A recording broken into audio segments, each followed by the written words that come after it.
Good morning and welcome to the backyard. This is my 1989 Ford Ranger. Old, reliable, except its reliability may be on the rocks a little bit because I've neglected it a little bit. There's been a few things that have been damaged and I've just kind of been rolling with it for a while and I really need to get them fixed. So today this truck is getting a whole lot, and because it's an 89 Ford Ranger, it is all hilariously cheap. We've got new headlights, we've got tie rods, we've got ball joints, we've got tie rod ends, we've got a radiator, thanks to Alloy Works for helping me out. They sent me the radiator, and maybe an AC compressor if we get around to it.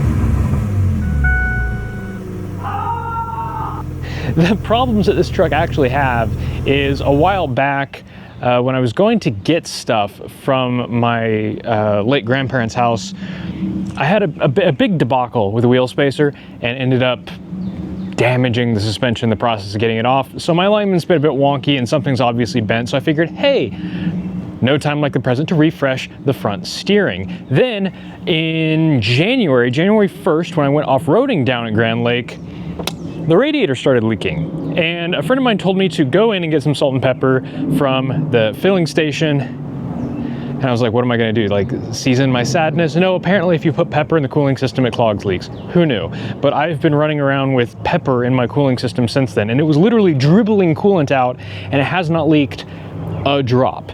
Maybe sometimes it'll kind of smell a little bit like coolant, but I haven't had to top this up in the last 6 months. Genuinely impressive. But I feel like if I let any of this stuff go for too long, I'm just gonna be pushing my luck. So we're gonna take the front end off of this thing and we're gonna put it all back together new, hopefully. Now, I actually greased my hood latch earlier, so let's see if that opens any easier. Oh, yeah. It's almost like a vehicle should. Okay. So I guess the first thing that I'm gonna do is get this grill and stuff out, because at least if that's out, I can lean a little bit closer into the engine bay. Also, shout out to the Harbor Freight toolkit that has been rolling around with me in my toolbox. This thing is excellent because not only does it have sockets, like you see this style of toolkit at like Lowe's and stuff, but it's always just sockets. I need a lot more than sockets to be a complete toolkit. I need screwdrivers, and most importantly, the thing that's missing from every single toolkit, pliers and cutters, needle nose in multiple sizes. Like, this tray right here makes this better than damn near every other toolkit for this price or twice this price. I think this was $100. Yeah, that right there makes it. I refuse to ever consider an all-in-one toolkit that doesn't have pliers. It also has vice grips, wrenches. I mean, look at this. You've got a test light? Are you kidding me? And like, the worst wire strippers and crimpers I've ever seen in my life. But I mean, it's the thought that counts, I guess. Also this little ratcheting guy, which is adorable. Honestly, A+ job. I would love to see Harbor Freight make a slightly nicer version of this with all the same tools. Anyway, looks like just a bunch of clips and this comes out, and then I'm sure there's like some extremely obvious setup of screws and stuff to take this all out and replace it with this. Look at that. Brand spanking, and it's Eagle Eyes brand. This stuff's all from Rock Auto. Like I said, the company sent me the radiator. I'm very interested to see how it is. It's like a quadruple bypass thing with an E-fan, and I'm very, very curious how that does. I'm curious if their E-fan is able to keep up with the cooling demands of the mighty 2.3. Because right now with the mechanical fan on this, it's a clutch fan in there. This truck basically spends its whole life at wide open throttle on the highway. That is how this car gets driven.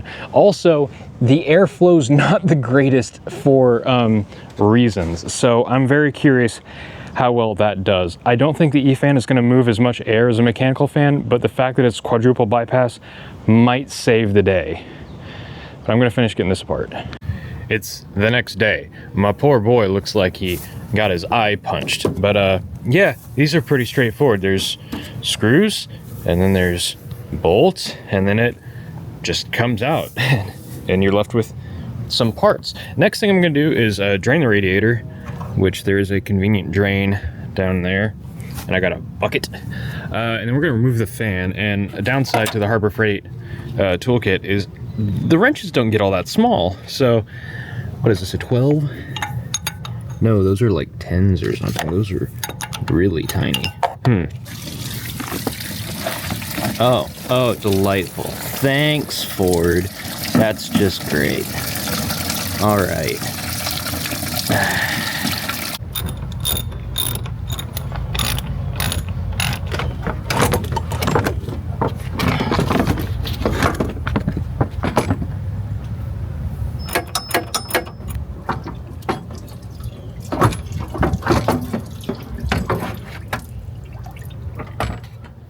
I saved you all the boredom of watching me take all of this apart. It's pretty straightforward, just kind of tedious, but we got the compressor out and we got the dryer out. So now it's time for the new dryer and compressor. Also, I got the lines out and I'm gonna blow, as you can see, this compressor did a bit of the Black Death. However, there is no Black Death on the outlet of the dryer, so it all got caught by the dryer. So I just need to flush out that line and we should be good to go for our new compressor. You can see how there's no Black Death on the low side port, which means that it just spewed its guts out the high side and they didn't make it all the way back through the system to get into the low side. So yay, hopefully the new compressor should last a little while.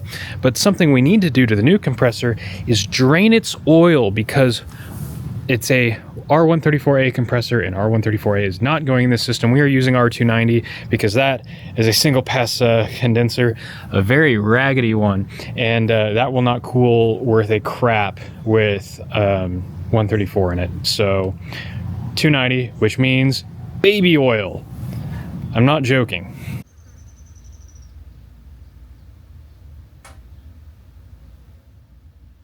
So the reason I'm saying baby oil and why that's kind of funny is that the spec for R290 is mineral oil, and baby oil is literally mineral oil plus fragrance, it says. And I don't think our compressor is going to be too picky about what this smells like. And it's the cheapest way to get mineral oil, I think. I don't know. It's certainly the easiest since there's a CVS literally at the end of my street. Not sure if it's compatible with this compressor design, but I've done R290 and 134 systems in the past. I believe it's been 7 years. So we'll see. This wasn't a terribly expensive compressor, so whatever. By the way, the reason I have this is for smoke testing. If you don't have a smoke tester, get a smoke tester. It's like the most useful thing ever. For the lines themselves, I'm just kind of going with the store-bought thing here. I know it's not the cheapest solution, but it's the one I've got.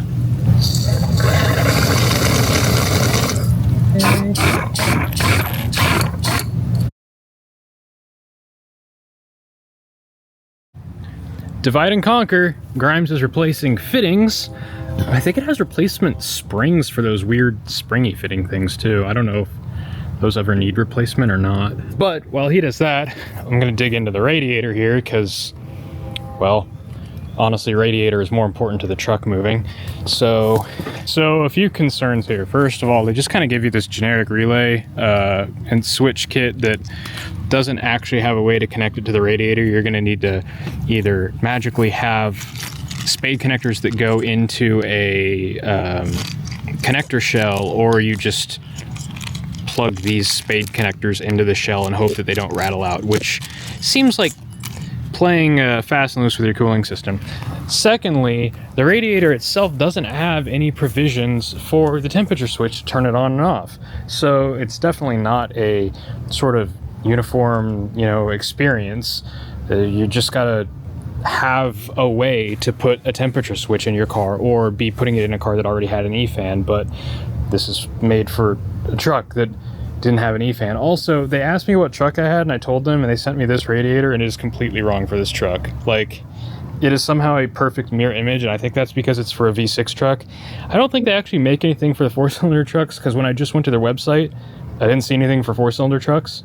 So I think they just saw Ranger and sent me this. But yeah, I mean, the radiator itself seems decent. Just know what you're getting into. It is like a quad bypass thing, so yeah, that's probably nice, but sadly not gonna work for me. So I gotta go to the store and buy a stock style radiator, probably plastic tank nonsense, and hope they actually have one. AutoZone had a radiator. Shocker. Wow, it doesn't have a new cap. That's annoying.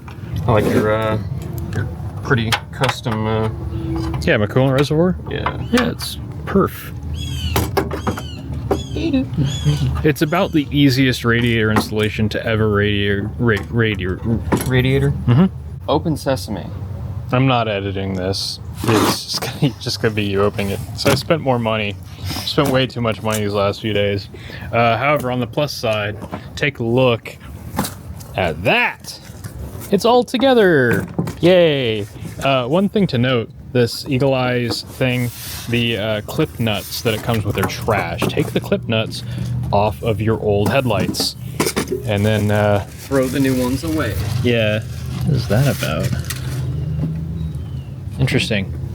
The old one is not like that. It's practically restored now. Yeah, don't forget the grill slats. Oh. My gosh, it's like a new truck. Yeah. And hopefully with the modern convenience of Air conditioning? Yeah, that'd be nice.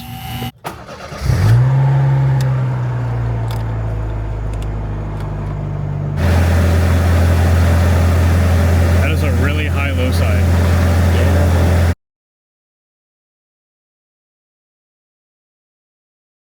Sweet baby Jesus, things escalated a bit. There's now a big hole in front of the truck that I can hit my camera on, and also there is no more evaporator core, or compressor, or condenser, or radiator, or the cover. Although now we can see our blend door. Actually, go in and move the yeah, do that. I want to see it.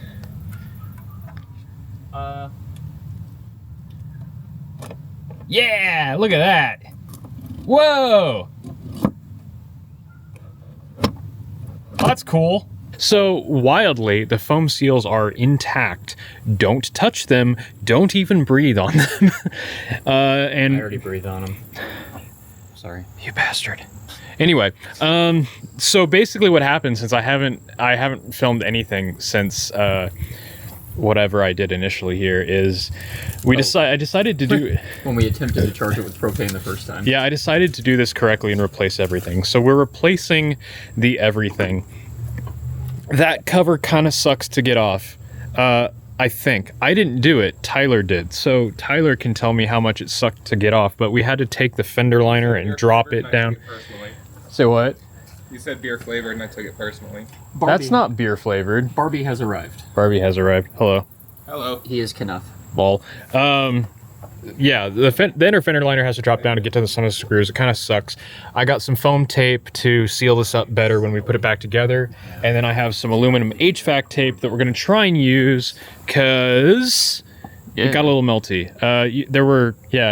There's staples where there used to be a heat shield of some heat sort. shield, yeah. So I am not charging this with propane anymore. Now that I have a new multi-row condenser, we're doing 134A, so I got to go put the actual coolant back in here. My upper radiator hose was leaking, so I have a new upper radiator hose. I have a new whatever the hell that hose is, and also this coolant line right here exploded as soon as it was bumped, so we are repairing that. We also found a rotten vacuum hose going to the map sensor, which is probably important. There was a broken off vacuum line here that we capped off. So hopefully, once all this is done, the truck is in a fair bit better spot. How's it look inside the coolant there? Yeah, it's fine. Okay, well, we're gonna get back to work and we'll check back in with you at some point. I will say though, I do love having the ability to do this.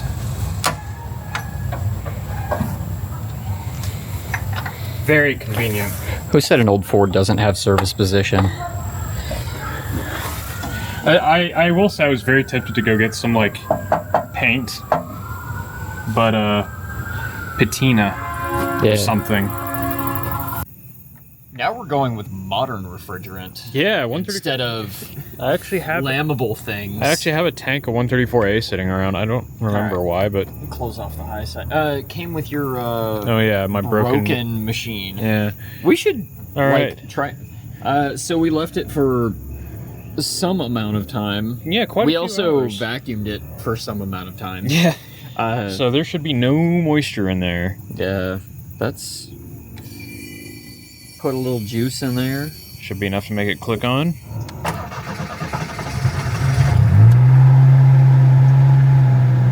Check oil. Go figure. Oh yeah, all the oil that we Yeah. Oh yeah, that is frosty there. Oh dang! Yeah, That is cold. Yeah, that should be it. I'm excited. Well, I'm got that on. You wanna go ahead and kill the truck? All right, which of the Turn it off. which of the stupid spring fittings was that? Oh, this one. God damn it! You didn't click it in far enough. I tried. Man, that smells terrible. Yeah.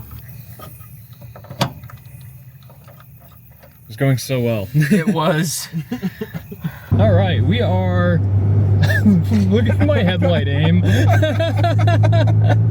There's somewhere. The 2 feet in front of me is really well illuminated. We are 3 deep in the single cab Ranger. Clutch in. Second gear, please. Thank you, good Yeah. sir. Yeah. They should really get a POV of this. Should they? That might be for the Patreon. That might be for a different website. First? Yeah, you got first. Working on co-op mode is something different. All right. Yeah, and also my right foot is having to share space with your thigh or calf, whatever body part that is. I don't stop. Oh my god. No. First time driving. Okay, we're just going for it. We All gonna right. be on TLC or what? Just call out the gears. Second. Yes. Rather sensual. I'm just happy to watch. All right. Third. It's there. Yeah, there it is. Oh, nope, that's money shift. There it is, third. Yes. All right. That is also wide open throttle currently. Oh, well, that's fine. Yeah, that's how life is in the Ford Ranger. Imagine a cop pulls us over right now. Honestly, It'd be great content. it would be. Let's get on Kellogg. Jesus Christ. Oh, this is a terrifying Are you sure? idea. Yes, it'll be funny. This is concerning. Nah, it's fine. Yeah. It's fine. We have 3 people, a bed full of scrap, and the air conditioning on, and 70 horsepower on a good day. What could go wrong? Okay, I'm just hoping that was first. it was. We're doing it. We're doing it. Ready? This is all of first. Second. Yes. 35 miles an hour. Is it? 40. God damn. Third. I rev matched that. I got it. 45, 50. Your AC cutout is working. You have your overlay Fourth. shit on, man. I can't see behind this. All right. We're on the highway. Cruising. Yeah. This is great. Check, what are you doing over there? Brother.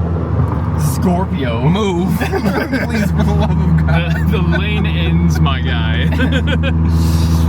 He doesn't know what turn signals are. Yeah, Mercury's in retrograde. That means the Hyundai owners are being especially heinous right now. You're right.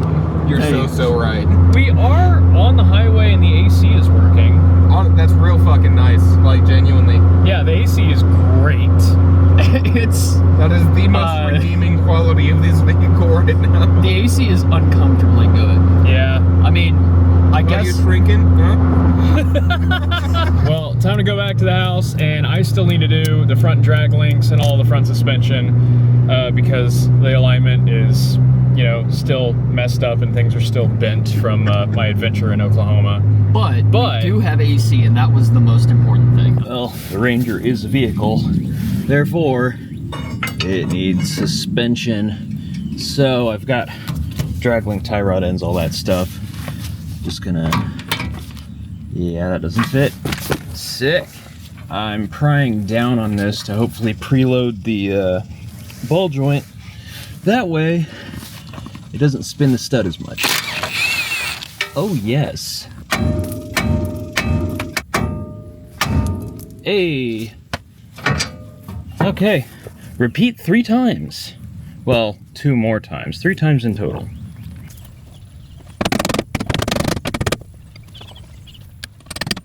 Hey, that wasn't too bad. So here's our new parts. I got a new everything. This drag, they're both, there's not really a drag link. It's I don't know, whatever you call this setup where it's like 2 tie rods, so you can't just straighten your steering wheel. And here's the issue with new parts. Now, annoyingly, those outer tie rod end links aren't greasable. These don't have crimped on boots. They're just held on by the arm that they're butted against. But look at this nonsense. There is basically no grease in there. So well done. I'm gonna go scoop up some grease. Similar story with this one here. A little bit more, but I'm gonna go scoop some grease into these, and then I'm gonna throw this whole assemblage into the truck. And then we'll do a quick tow set, and away we go. Because I got errands to run with it today.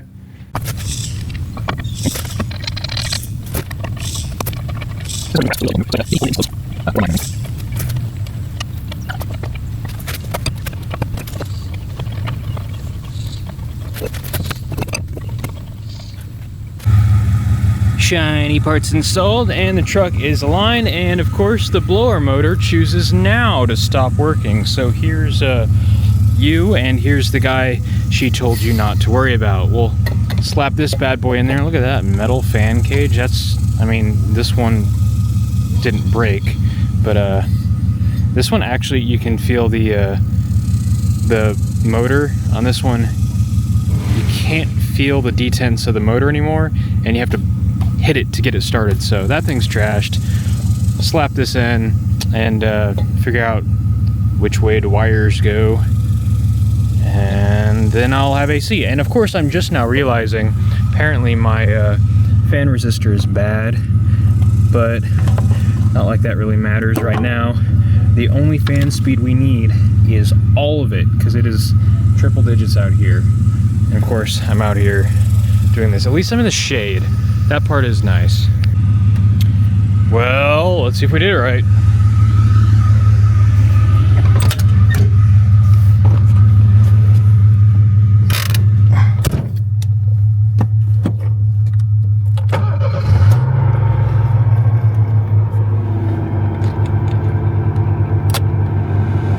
Hey! Wow, these old trucks have absolutely pathetic exhaust speed out of the airflow out of the vent. That's the word. That's weak. Oh, that's gonna start playing music here soon. It's gonna be copyrighted. Yay! I was like, dang, it's taking forever for it to get cold. What's wrong with it? Well, I forgot to turn it on, because you have to, yeah, I'm all used to automatic AC. Oh yeah, immediate cold. Heck yeah. I don't know what max AC actually does. Oh, that feels great. So there we have it. I think that's a good round of fixing for this truck, and I think this is going to be my daily for a while, because I really enjoy this thing. The big, chunky shift throws. It's just, yeah, first, yeah, second, over to third, then bam, down to fourth maybe. Fifth, we don't talk about fifth. Fifth isn't really usable in this truck. Thanks for watching.